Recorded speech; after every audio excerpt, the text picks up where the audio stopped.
Hello! Good evening, Facebook friends. Kamusta kayo? Eto, ako medyo pagod kasi first day of school ng mga anak ko. Ngayon, syempre, kailangan proteksyonan natin sila. Ihatid sa school, then pick upin sa school. Kasi mga bata pa nga yung mga anak ko. Nabanggit ko sa inyo nung nakaraan yung baha. Maganda kasing pag-usapan talaga yung baha eh. Actually, hindi naman natin dapat isisi lahat sa government. Although trillion nga yung pera na nilaan nila para magkaroon tayo ng magandang sewerage system. Pero lahat ng project nila, basta sa construction project, pagka naging substandard, sure yun. Kasi, halimbawa, ako, contractor. Halimbawa lang kailangan ko rin kumita eh. Kumita ba ng sapat? Yung tipong hindi ka na mag-aabono pero kikita ka. Mahirap kasi ang construction. Napakahirap ng negosyo na construction. Although, maganda naman ang kita dyan. Kasi per contract mo yan, sure naman na may kita ka eh. Pero kung gahamang ka, mas lalong maganda ang kita mo. Maraming mga naggaganyan na mga negosyante. For example lang, yung sa tapat na bahay namin, hindi ko pwede ipakita eh, kasi syempre, privacy nila yun. Single detached na lot siya. Pero, yung realtor, sobrang gahaman. Yung 300 square meter, ginawa niyang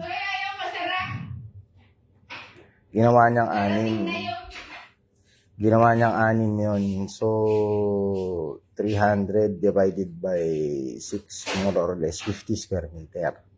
Eh, syempre, may mga pader-pader pa yun. So, mababawasan pa yung 50 square meter. Magiging 40 square meter na lang. Imaginein mo yun. Tapos, ibinenta yun ng mga 2.5 million. Diba? Yun, small scale corruption lang yun.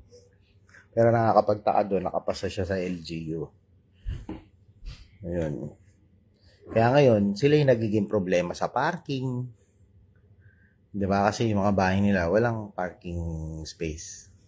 Sa kalsada sila pumaparada. Ngayon, naaabalan nila yung mga katulad namin na may designated parking space kami pero hindi kami makalabas kasi nakaharang nga sila sa tapat namin. Pero pakisamahan na lang para maganda lang yung harmony ng magkakapit bahay. Nahayaan na lang namin sila. Saan sila masaya. Tapos yun, baha nga. Pag-usapan natin yun, yung baha. Hindi natin pwede sisilat yung sa gobyerno. Kaya katulad namin, kami, 30 years kami binaba. Ginawa namin, in-elevate na namin. Na sana, hindi na kami abutin ng baha. Kasi marami yan eh, maraming aspeto yung nagkukos ng baha. So, ito na lang, bigyan ko kayo example. DNR. Di ba? Bakit DENR? Di ba sila yung nangangalaga sa mga puno? Di nyo ba alam na toneto-niladang dahon ang napupunta sa drainage kung hindi nawawalisan? So, yung puno, nagiging kalat. Di ko naman sinabing alisin yung puno. Di ba? Kasi source of, oxygen. Tsaka nakakapagpalamig ng paligid. Pero sana sa city, potted plants na lang. Kasi tignan mo, may mga puno na sumasabit sa mga kawad ng kuryente kasi tumataas. May mga magkakapit-bahay na nag-aaway kasi yung puno nung isa, tumatawid na sa kabila. Nakakaperwisyo na ng bahay niya. Diba? Isang example lang yun. DENR. Diba? Pinoproteksyonan nila yung puno. Pero ang puno ba nakatanim sa tamang lugar? Katulad yung bangketa. Sabi ng mga ang bangketa ng batas, sabi ng batas, ang bangketa ay para sa pedestrian. Pero ba't may punong nakaharang? Kasi hindi nila maalis. Pero kapag may project, katulad sa Quirino, may itatayong SLEX ba yun? Kita may mga puno nililipat nila. Kasi may budget yun eh. Diba? Maliliit na bagay pero makikita mo yung korupsyon.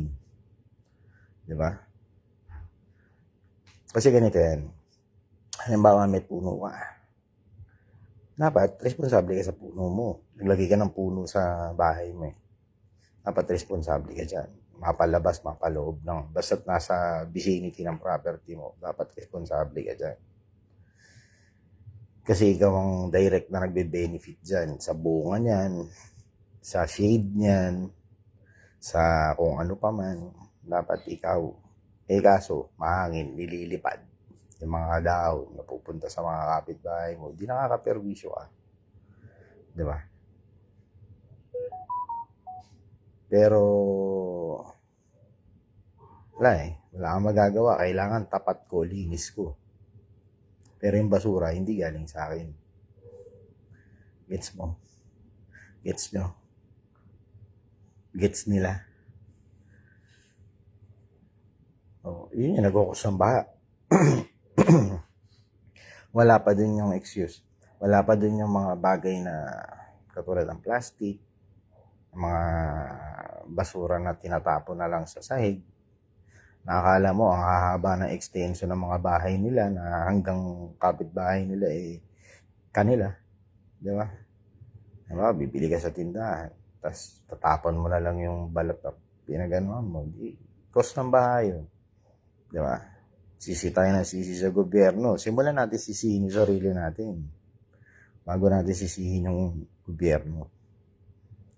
Kumbaga, instead of complaining, do something about it. Try to do something about it.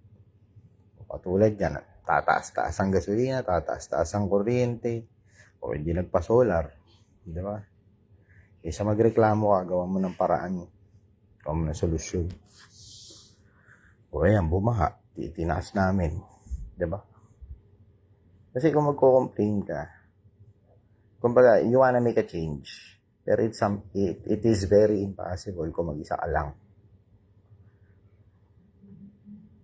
Nasubukan ko na rin maging HOA director, yung Homeowners Association. Naging director na rin ako ng ganyan.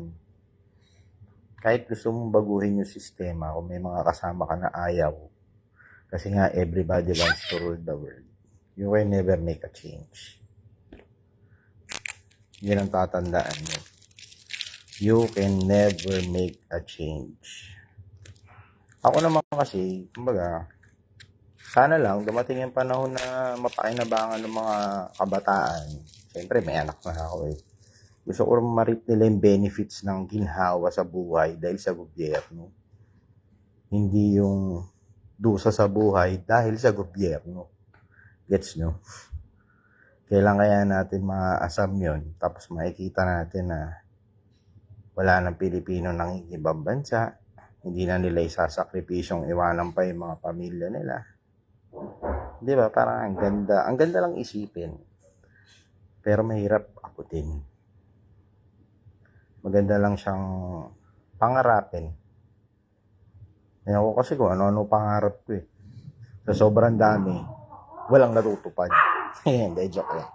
In God's time, natutupad ang pangarap. Basta magtiyaga ka lang.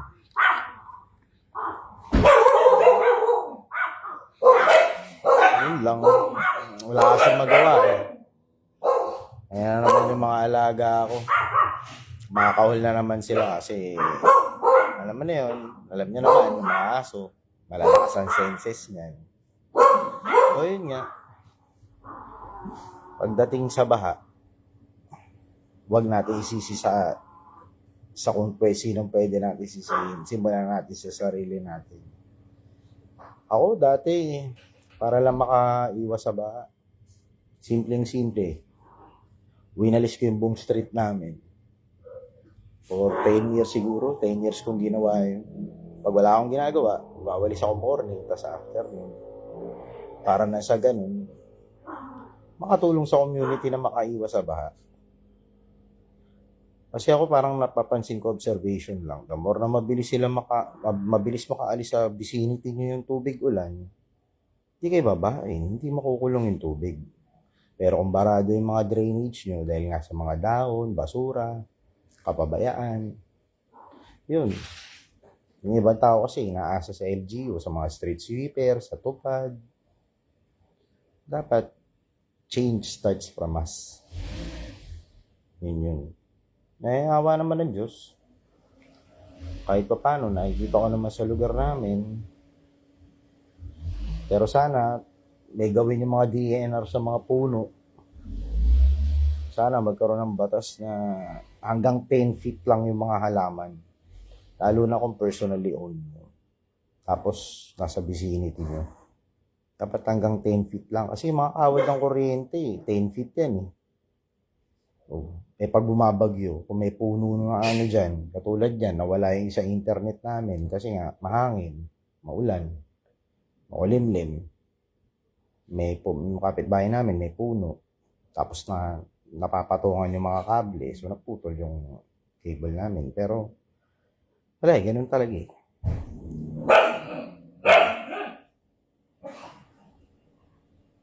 JPM mo, trilyon ng inilagay ng gobyerno para sa flood control. Pero wala naman nangyayari.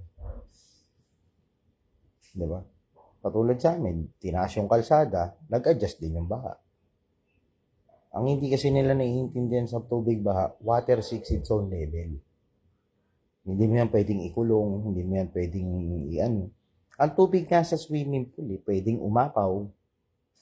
Diba? Nakakulong na yun. Pag nagpipilter yun, may certain level yun. Ngayon, pag nagtalunan yung mga tao doon, mahapaw yun. Kaya may overflow yun eh.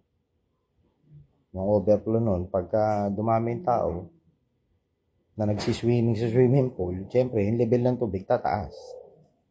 Kasi water 6 its own level. Diba? Nagigets nyo ba yun? Pero yung gobyerno hindi nagigets yun.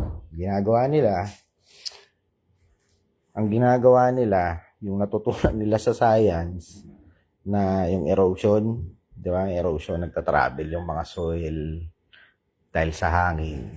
Ginawa ng gobyerno na business. Di ba? Tinawag yung China. Yung mga lupa nyo dyan, itambak nyo rito sa Manila Bay. Di ba?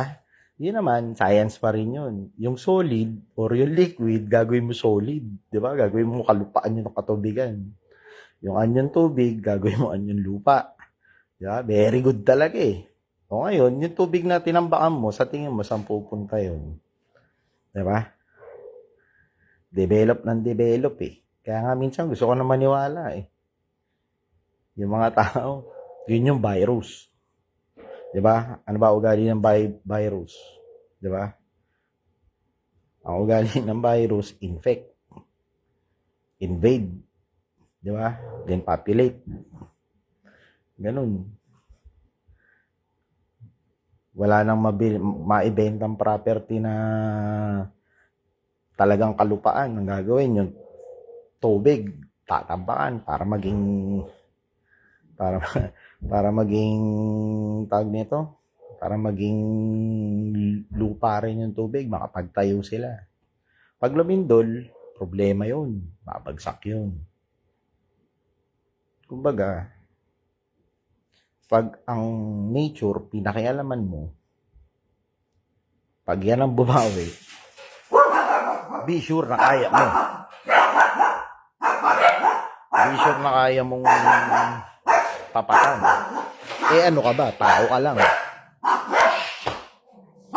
ka lang. Yun, process of nature. Diba? Sa kagustuhan nilang magtayo, hindi na sila nag-iisip. Basta na importante sa kanila, pera. Pero hindi nila alam, yung pera nila, di naman nila madadala sa hukay yan.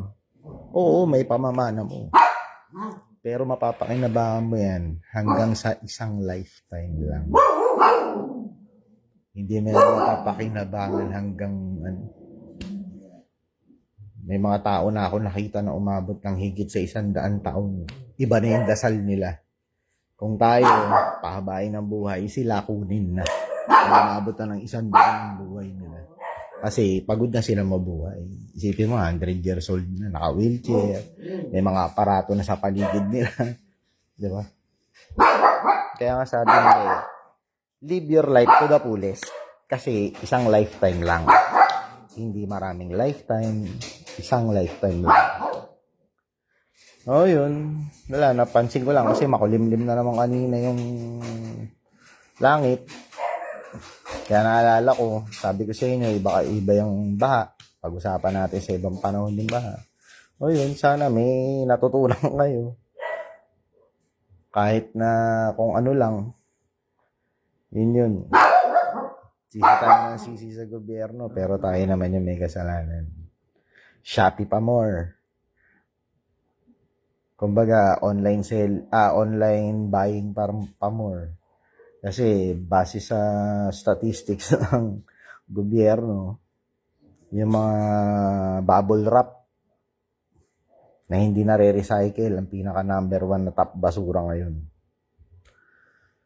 Ayun, well, isa na ako dun. Pero, sinisegregate ko naman yan. May isa akong utility box dyan na malaki. Doon ko nilalagay yung ano ko, yung mga bottle, ng soft drinks, water, whatsoever. O siya. At mukhang alerto yung mga alaga ko. Maingay sila ngayon eh. Well, nasabi ko naman yung mga gusto kong sabihin. Ayun. Diba? Kung magkakaroon lang ng kaayusan at katiwasayan sa Pilipinas, ang tanong, kailan? Huwag na natin tanungin kung paano. Tanungin na lang natin kung kailan. O siya, good evening sa inyong lahat. God bless. Maraming salamat sa mga nanood. Thank you very much. Sana may natutunan kayo. Iba na ang may alam. Thank you.